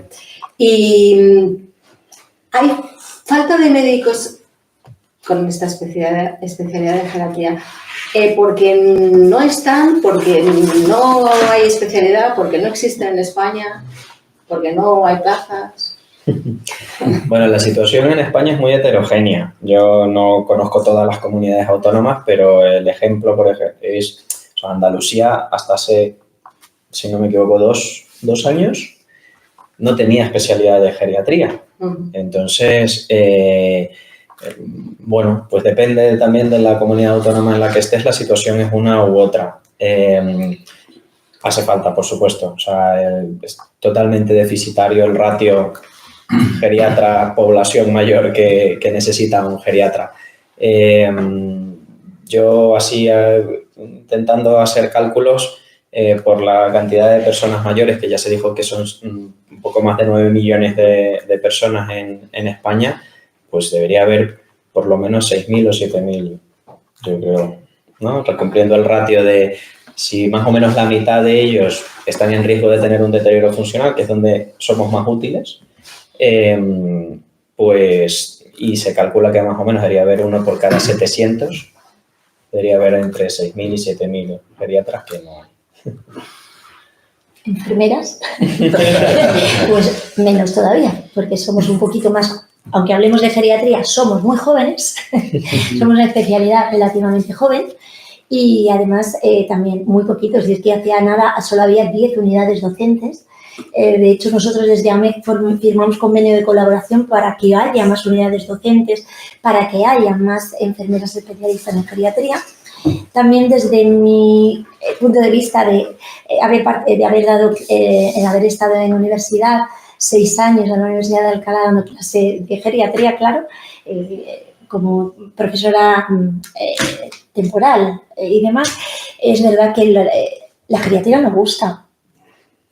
Quiero decir, es estar con viejos y eso no gusta, ¿vale? Es y no me vea la palabra poco popular. es poco popular, aparte de ser nueva, es poco popular. Y poco conocida. Y poco porque conocida. luego la gente que la conoce se enamora de ella. Efectivamente. Pero es poco conocida, no está en las universidades. Soy una lavadora de cerebros y ahí siempre capto a alguien para que haga la especialidad. Tú estudias ley, porque verás qué bonita es. Pero es verdad que no gusta. No es algo que gusta. Cuando están en tercero, cuarto de ensayo, ¿qué quieres hacer? Yo ahí cogía ya, decía, pues yo quiero especiales, emergencias, ir en helicóptero, ir en no sé qué. De hecho, eran las prácticas que antes se acababan. Y las prácticas conmigo, con dependencia, que era en centros sociosanitarios y demás, pues eran de lo último, que cogían. Luego fui, no sé si, no quiero romper tanta, pero fuimos subiendo un poquito en el escalafón de lo que se cogía antes, pero no era algo que guste. Yo creo que también viene por ahí, pues por los estereotipos negativos que tiene la vejez, pues porque es algo nuevo también en este país. En los 70 éramos todos jóvenes, 80, 90. Entonces, bueno, pues estamos llegando a un momento en que está cambiando la película y que, bueno, es una especialidad que está tardando. Hay muy pocas unidades docentes, pero hay muy pocos puestos también de enfermería. Y si hablamos de ratios, cuando hablamos de ratios no es porque las enfermeras queramos más y más, sino que todo esto viene por una ley que lleva rondando desde el 2018, que es la Ley de Seguridad del Paciente. O sea, que está englobada en algo mucho más grande, que desde el 2018 solamente se trató en 2024, en diciembre de 2024, en el Congreso. O sea, desde ahí, venga y venga. Y una de las partes que contempla esta ley son los ratios de enfermera-paciente. Hace unos años que me moví un poco en estas cifras, estábamos de la Unión Europea los penúltimos. Por debajo estaba Rumanía, que no tengo nada en contra, pero quiero decir que es un país que ha entrado más recientemente en la Unión Europea, un país que ha tenido sus problemas socioeconómicos importantes, cambios económicos y de gobierno, y estamos por ahí. ¿Y ahora cómo estamos? Pues estamos bastante mal. Entonces, hay 6,3 enfermeras por cada 1.000 habitantes. Y dicho así, pues no se sabe de qué va. Pero claro, si digo que en Inglaterra, en Reino Unido, hay 8 y pico, 8,83 enfermeras, y si nos vamos a Noruega, 21, entonces dices, pues no me extraña, España, país con una educación pública que pagamos entre todos, las enfermeras muy bien formadas se vayan al Reino Unido. ¿Y cómo estáis de pagados? Pues probablemente mal. No, probablemente no. Probablemente mal. Porque, además de todo, lo Eso sabe, para otro foro. quien se va Sí. no vuelve. Quien se va no Eso. vuelve. Sí, está claro. Sí. Siempre he dicho, Vale, soy pero además profesional. es que están muy bien formadas las enfermeras españolas y se las Efectivamente. rifan. Sí, sí, sí. Se las rifan en el Se Reino las Unido. rifan en el Reino o Unido y en otros Dinamarca. sitios, sí. Por eso. Y en Dinamarca se las rifan. Claro, hablamos de Estás hablando de salarios de 3.000 y 4.000 euros. la calidad del cuidado de lo que estamos hablando, y ha salido, ya retomo otra cosa que quería hablar, es ¿pierden funcionalidad los pacientes mayores en los hospitales? Sí. ¿Tenemos un poco todos la culpa? También. Yo creo que falta esa visión de geriatría, de aquí hay que moverse desde el primer día, que se está arreglando en muchos hospitales. Hay hospitales que tienen unidades de fragilidad, tenemos programas de movilización precoz, programas de detección de delirium, etcétera, que todo eso, pero claro, tiene mucho que ver con cuántos tengo yo que atender. Claro. Es que yo he tenido 10 pacientes y es que me daba estar en una planta de medicina interna 14 años y me daba tiempo a poner y quitar medicación y hacer 2 curas y como si fuera una vía ya era aquello tremendo. Entonces, o bajamos los ratios o esto también va a costar mucho. Entonces ya, si lo llevamos a la parte de enfermería especialista en geriatría, pues igual, peor. Y con respecto a las urgencias, sí que también ha habido una pregunta. Yo, por ejemplo, con geriatra, con Jimmy, estoy con Jimmy, con Edna, es lo que hacemos, es decir, valoramos a las personas mayores que vienen de residencia, solo a los de residencia, no hay para más, 2 geriatras y una enfermera, para evitar ingresos, porque sabemos cómo deshabitúan a las personas tienen que estar en sus domicilios, en su residencia en este caso. Entonces hacemos esa valoración geriátrica integral entre los dos y vemos un poco. Y luego lo que yo hago es el seguimiento, se da alta, a lo mejor hay veces que requiere 24 o 48 horas, establecemos cuidados centrados en la persona para evitar delirium y demás, y luego a las 48 horas se decide el ingreso, si no queda más remedio, claro, o a la residencia. Y si va a la residencia, hacemos seguimiento. Y las residencias para mayores, y perdón que me salga yo de los guiones muchas veces, ¿están bien con los mayores? Porque es que yo creo que existe la misma cifra de saturación que en un hospital. El problema es que cuando decimos residencias estamos abarcando también una gran heterogeneidad, ¿no? O sea, hay todo tipo de residencias y a todos lo llamamos igual. Hay desde chalets regentados por una familia con 14 residentes dentro hasta centros de 300 o 400 personas con médico y enfermera 3 turnos y personal de auxiliar y gimnasio para hacer rehabilitación. Y a las 2 cosas las llamamos igual. El problema es que, o sea, hay una realidad y es que hay personas que necesitan cuidados 24 horas.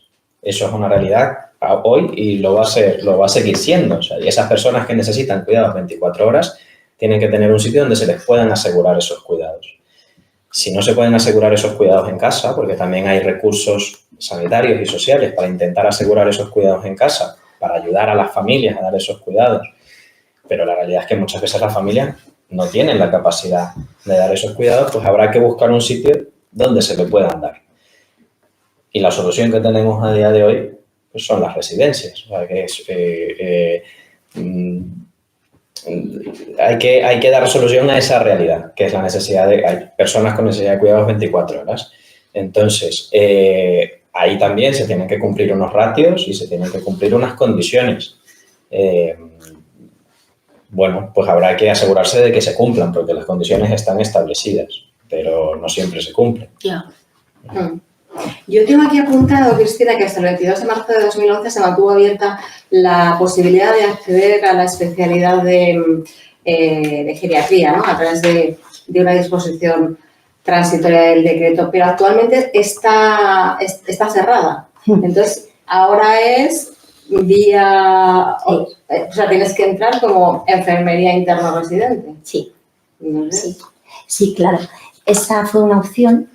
que se hizo para todas aquellas enfermeras que ya practicábamos la geriatría y que ya estábamos en geriatría y nos considerábamos enfermeras especialistas, sin ser especialistas, ojo, sin el título oficial delante, ya habíamos trabajado en geriatría, habíamos hecho trabajos en geriatría, congresos en geriatría, habíamos montado la Asociación de Enfermería Gerontológica a nivel estatal. Entonces sí que eso fue lo que pudo hacerse que surgiera gente ya con conocimientos en una situación en la que era algo nuevo. Por eso digo que al final es una especialidad nueva. Ya está cerrado, quiero decir, ahora ya es vía air. Quien no tuvo, había que cumplir unos requisitos tanto de cursos, de trabajo y luego un examen no oposición, pero que fue un examen que nos validó como enfermeras especialistas, que no fue sello, o sea, que fueron tres partes. A partir de ahora, es verdad que a partir del 2014 ya tiene que ser vía air, una especialidad más. ¿Y las enfermeras geriátricas también son importantes en urgencias? ¿Estáis en urgencias? No, a ver, no como tal. Pasa con estas especialidades nuevas y que sale la especialidad, pero que se queda ahí un poco. Es verdad que comunitaria tiene un rol que sabe dónde está, salud mental también, pero precisamente la especialidad geriátrica abarca muchísimo terreno. Entonces, no con pelos. Yo estoy por todo el hospital porque estoy en lo que es la sección de geriatría del hospital. Entonces, vemos como solo hay 2 geriatras, no tenemos ni camas asignadas, no hay geriatría como tal en el hospital, solo ni consultas ni camas, pero sí vemos algo que os he dicho en urgencias, por ejemplo. Sí que hay un programa que es el GEDA, que hemos tenido que acceder todos los hospitales de Madrid, que es ese buen trato a la persona mayor en la urgencia. Y todos los hospitales hemos obtenido, yo creo que lo tienen casi todos los hospitales de Madrid ya, un certificado que nos certifican como, bueno, pues amigables con las personas mayores, con una serie de características para obtener ese certificado GEDA. Pero como tal no hay en urgencias una figura.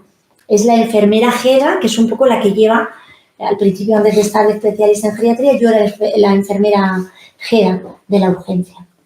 Vale, o sea que a una persona ya mayor en urgencias la trataría una enfermera para todos, por así decirlo. Sí, claro, una generalista, efectivamente. No sé si alguno queréis, de la parte que representáis a los mayores, le queréis preguntar algo, o sea, ya que interactuéis vosotros, y si no ya vamos a ir cerrando porque necesitaríamos... No, cerrando no. ¿Y dónde está la baja visión? Miguel, por Dios. Por Dios. Si es que está callado, no ha dicho nada. A ver, le hemos dejado hablar. Es una cuestión de respeto ante... A mí, ya que nos has invitado a participar, pero yo rápidamente para que intervenga Miguel, ¿no? Porque si no, no por nada, sino estos directos y demás, si son muy largos, al final, pues para el oyente también cansan, ¿no? La verdad. Simplemente os quería proponer...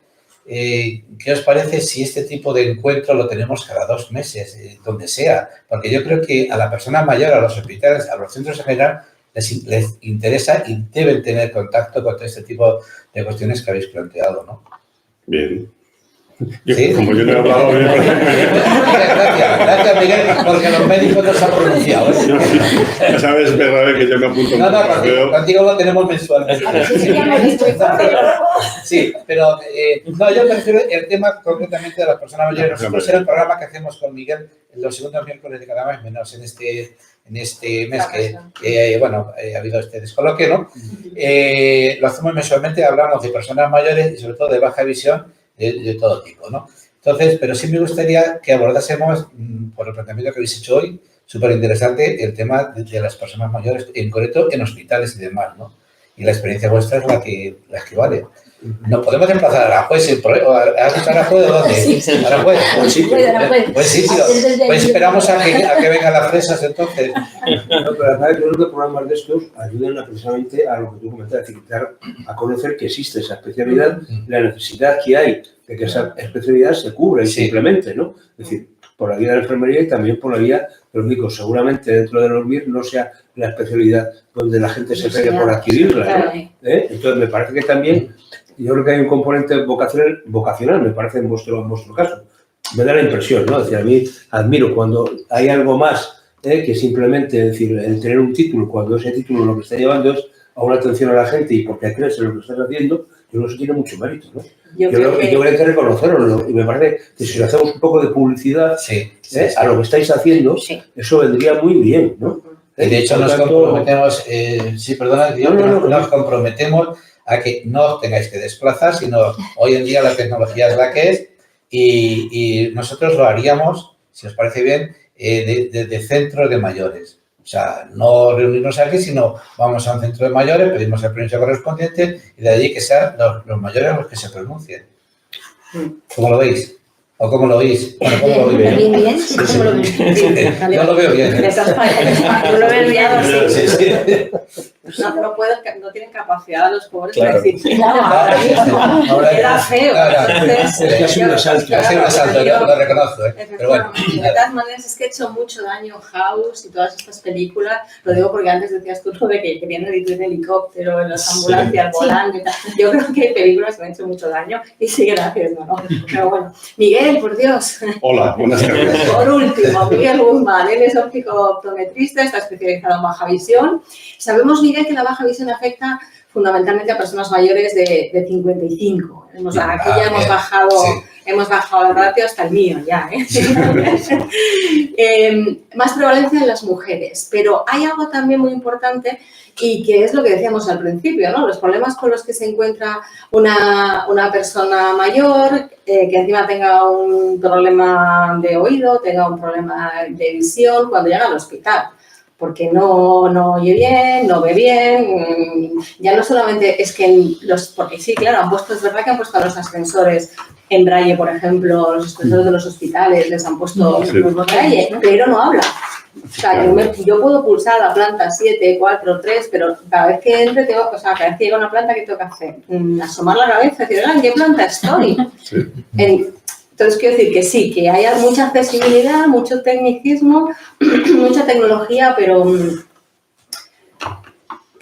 Bueno, yo creo que realmente mucha accesibilidad no hay, realmente. Sobre todo ahondando en un aspecto. Por supuesto, efectivamente, las personas mayores tienen grandes dificultades para acceder a los espacios sociosanitarios y padecen más alteraciones funcionales, más discapacidad tras un periodo de hospitalización. Bueno, pues esto se agrava y se encuentra mucho más condicionado cuando existe una discapacidad. Cuando existe una discapacidad auditiva y cuando existe una discapacidad visual. Y más todavía cuando esa discapacidad visual auditiva es relativa, sobre todo hablando de la discapacidad visual. Es relativa, porque a una persona con ceguera completa, como en el caso de Bernabé, el personal de atención lo identifican, o el personal, o el resto de las personas que están en la sala de espera, lo identifican inmediatamente y pueden hacer una ayuda tanto pasiva como activa. Pasiva apartándose, dejando espacio y demás, como activa prestándose a ayudarle, tanto guiándole como informándole verbalmente de las cosas. Cuando hablábamos, por ejemplo, efectivamente de que los números de cita para que puedan acceder a la consulta pues no son verbalizados y, por tanto, pues, las personas con discapacidad visual pues no pueden acceder a saber cuándo es su cita y pasar. Bueno, pues siempre hay alguna persona que puede decir cuando salga el CH3X, por favor, porque claro, también la combinación tampoco son fáciles, pues por favor me avisa. Bien. Sin embargo, la persona con discapacidad visual relativa, que podríamos decir ya que es la baja visión, bien, no es reconocida o no es detectada por el resto de las personas que están alrededor y por el personal sociosanitario, porque tiene muchos condicionantes y además no es igual en todas las personas que tienen baja visión y está relacionada con la patología que ha producido esa baja visión. Vamos a tener casos de personas que tienen que manejarse con un guía y sin embargo son capaces de poder leer el móvil, o personas que son capaces de desenvolverse de forma autónoma, pero no son capaces de discriminar esa cita, no son capaces de discriminar qué medicina es la que se tienen que tomar, no son capaces de discriminar su propio móvil y, por supuesto, no van a ver la cara de su médico, no van a distinguir la cara de su enfermedad ni sus expresiones. Y por eso he dicho que a nivel de accesibilidad pues no estamos bien, porque ya partimos de un punto en el que falta una información y un conocimiento de este tipo de personas. Bien, casi siempre nos centramos en la discapacidad en torno a la ceguera y no es así. Existe realmente, gracias a Dios, ahora el ratio de la discapacidad visual tiene muchísimo más peso. Va reduciéndose la ceguera legal gracias a los avances médicos, pero sí que cada vez hay más personas con baja visión, lógicamente relacionado con la longevidad y que la esperanza de vida pues es mucho mayor. Y además, cada vez, lo siento, pero más seremos candidatos a sufrir baja visión. Y por otro lado, a nivel del déficit funcional añadido a la desorientación que se produce tras un periodo de hospitalización general en todas las personas mayores, pues en este caso es mucho mayor en las personas con discapacidad visual o discapacidad auditiva. Centrándonos en la discapacidad visual, que sobre todo es de la que más me ocupo yo, pues hay que tener en cuenta que las personas con baja visión, para poder realizar sus actividades de la vida cotidiana o para poder recuperar la realización de sus actividades de la vida cotidiana, deben acceder a un programa de rehabilitación visual y adaptación de ayudas específicas a las que tienen que entrenar y adaptarse en su utilización para poder, en un momento determinado, pues hacer esa lectura, acceder a lo mejor a la cita con un telescopio, por ejemplo, con diferentes ayudas que requieren un entrenamiento. Todo esto, y en la rehabilitación visual, en la utilización de la forma más eficaz de su resto visual, del área retiniana preferente de la persona, del área más eficaz. Esto requiere, tras la rehabilitación visual, de una práctica diaria, de un ejercicio diario, para que se mantenga esa efectividad para poder seguir realizando esas actividades de la vida cotidiana. Hay que decir que, además, la realización de determinadas actividades, como pueda ser la lectura, como pueda ser la escritura, como pueda ser manejar el teléfono móvil, como pueda ser manejar el ordenador, además conlleva que estas personas se puedan defender mucho mejor en el resto de sus actividades, tanto en la deambulación, en la movilidad, como por ejemplo a la hora de manejarse en la cocina, de determinar dónde está el bote de la sal, del azúcar, porque existe una mayor agilidad en la localización espacial, la discriminación de los objetos que necesitan. Pues cuando han pasado un periodo de hospitalización, aparte de que han pasado por el proceso de no haber sido muy entendidos por el personal sanitario, porque a todos les pasa y dice, pero si esta persona ve, ¿verdad? Cuando hablaba de baja visión, dice, pues se puede ver el móvil porque tiene que ir acompañado al baño, ¿verdad? Sí puede ver el móvil, ¿no? O al contrario, porque ha dicho que quite esa piedrecita de ahí y ahora me dice que no ve la pastilla. O está la piedrecita y cuando la quiere coger ya le desaparece. Bien, aparte de pasar por ese proceso de incomprensión y, por tanto, no atención, por falta, lógicamente, de desconocimiento de la situación de las personas con baja visión, cuando han salido de ese periodo de hospitalización en el que no ha habido una estimulación de su actividad visual, pues la manifestación general y la realidad clínica en este sentido es de un deterioro visual y, por tanto, de la realización de sus actividades de la vida cotidiana muy profundo. Bien, es una manifestación general y además a nivel clínico también se detecta, teniendo que volver a retomar muchas veces con hastío y con desánimo por parte del propio paciente por el esfuerzo que conlleva otra vez un programa de rehabilitación visual y adaptación a lo mejor de ayudas diferentes e incluso a veces más complejas de adaptación. Y en muchos casos lo que sucede es que la persona tira la toalla, la persona desiste de eso. el trabajo psicoemocional por parte de los profesionales que los atendemos, bueno, pues a veces surte efecto y otras veces no, porque también influye mucho pues la fatiga en todos los aspectos y la fatiga de la propia vida, ¿no? O sea, nosotros tenemos que luchar mucho con el ya para qué. Estamos preparados para luchar con el ya para qué. Tenemos nuestros ítems, tenemos todas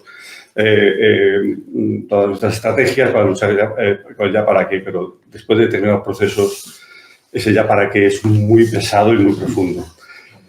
Y bueno, pues... Esa ejercitación que tienen que hacer diariamente, ¿cada uno la hace en su casa o tienen que acudir a un centro como el vuestro o a otro? Bueno, realmente la primera atención y rehabilitación visual se realiza en los centros de baja visión como el Centro de Baja Visión Barañano, atendido por especialistas en baja visión y por técnicos de rehabilitación visual y terapeutas ocupacionales.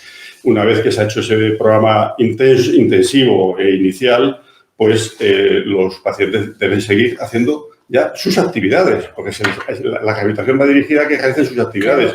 Si la actividad que nos han demandado es manejar, coser, o manejar un ordenador, o escribir, o pintar, o leer, o todo ello a la vez, evidentemente, lo que han de hacer es justo realizar esas actividades, además de unos poquitos ejercicios que las personas de rehabilitación visual les recomiendan que hagan a diario. Pero lo principal es que hagan sus actividades, que para eso es, o sea, que realmente es para ello, para que ellos recuperen otra vez su vida cotidiana, para que vuelvan a recuperar su ilusión por vivir, ¿no? Que sean efectivamente, que sean autónomos, e independientes. La independencia, que es la importante, ¿verdad?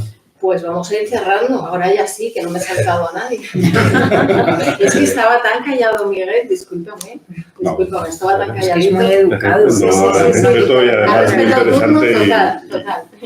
Bueno, pues lo dicho, hemos tratado muchos temas, otros seguramente ya no los hemos podido desarrollar en profundidad, pero lo principal, Eduardo, es que ha quedado bastante reflejado, por lo menos nuestra gratitud hacia Teoma, porque nos ha prestado esta sede y les hemos enganchado, yo creo, nos hemos metido en un compromiso de repetir periódicamente este tema de los mayores y las preocupaciones que tienen los mayores y lo que pueden hacer los profesionales sanitarios.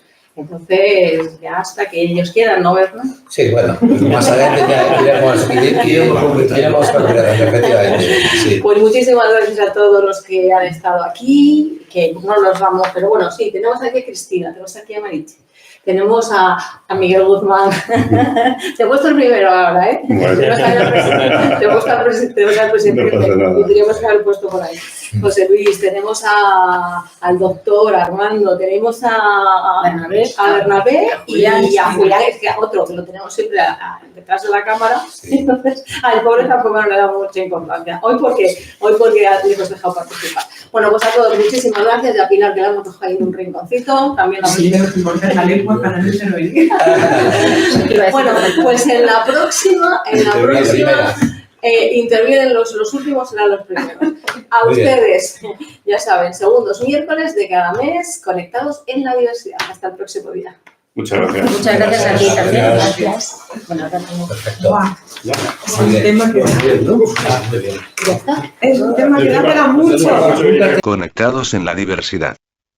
Programa de RTV.0, en colaboración con UDP Madrid y la Clínica Barañano Baja Visión.